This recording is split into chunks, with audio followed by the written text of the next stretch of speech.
Welcome back to Yang Daily. I'll be your host, Alex Cheney, bringing you all the Yang news you need to live your life right. Rejoice, my brothers and sisters, for 'tis the day of UBI news. We've got nothing but unconditional cash stories, top to bottom. What's not to love? Let's dig in. Quick shout out to our Tier 3 patrons, Shay Meehan and Nathan Stankowski, as well as all our other patrons. You keep us all informed and engaged. If any of you out there want to join these advocates of humanity first and independent journalism, head on over to patreon.com/YangDaily. It would only take a couple of bucks a month from each listener to keep this podcast and community going and growing into the future. Now on to the news. The Choctaw Nation has announced they will use about half their federal stimulus funds to give some members a fourth stimulus check. They got very close to making it unconditional, but fell into the same trap that sabotaged emergency UI and rent relief. Members 18 and older are eligible for the $1,000 per year for 2 years, while those under 18 can get $700 per year. The disastrous catch is that they must prove that they were negatively impacted by the pandemic, which is exactly what is cited as the main reason that less than 10% of federal rent relief has been distributed.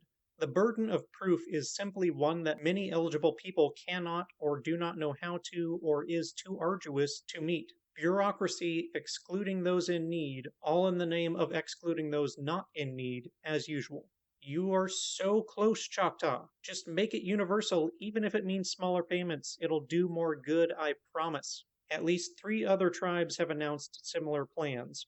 Meanwhile, in California, Kevin Adler, CEO of nonprofit Miracle Messages, launched a small basic income trial in San Francisco's notoriously high cost of living Bay Area. The trial, dubbed Miracle Money, ran from February to now, giving $500 a month to 12 homeless residents and 2 low-income single-room renters. That wasn't actually the nonprofit's original mission. They started out connecting the homeless with volunteers who called or texted weekly to offer support in various ways. The volunteers reported back that the real need was cash, even just a little bit. So they tried it. The result? Even $500 a month in the Bay Area enabled half the recipients to secure stable housing. 64% said it significantly reduced their stress. Participants used the money on essentials like food, medication, and transportation. One adopted a service dog to help manage seizures. Another helped his daughter pay for college.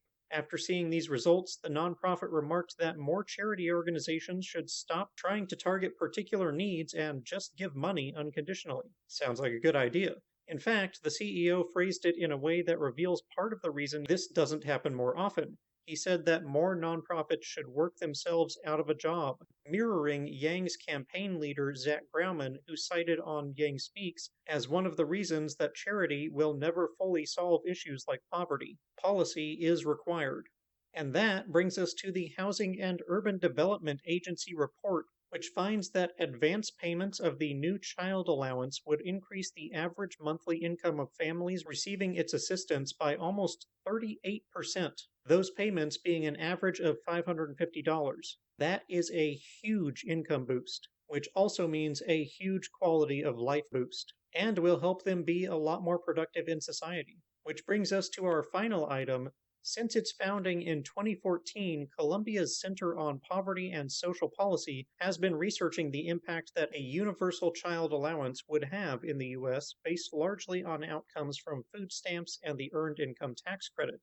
They found it to be the single most effective policy for reducing child poverty. We previously learned their projections that Biden's new child allowance would cut child poverty in half. Now we have a cost-benefit analysis as well. Similar programs reduced low birth weight and neonatal mortality, improved health and well-being, increased lifespan, educational attainment, and lifetime earnings. All of that adds up to a lot more tax revenue and less costs in healthcare, crime, and other ways. As a result, the analysis found that the new child allowance, which would cost $100 billion annually, would generate over $800 billion in annual benefits. That's 8 times greater benefit than cost. Now, I'm no financial guru, but I'm fairly certain that 700% return on investment is a good deal. This is a huge debunking of the most common argument against UBI. Keep it in your back pocket for sure. Let's get this child allowance locked in permanently, gang. Tell your senators to get it passed, or else.